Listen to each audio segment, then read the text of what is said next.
soat millari yetdi, bizda operatsiyalar tugadi. Endi onlayn konsultatsiyalarga navbat.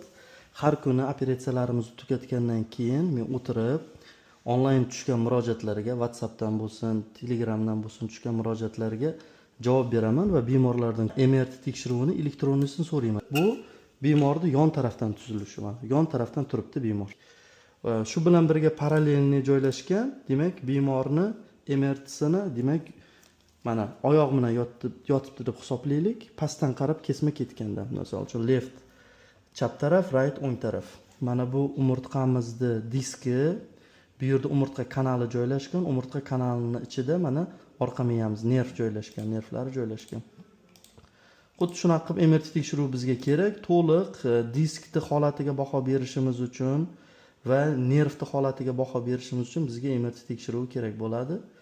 Demak, bemorda, demak ko'ryapman mana L5 mana 5-bel umurtqasi bilan 1-dumg'az umurtqasi orasidagi diskda muammo bor.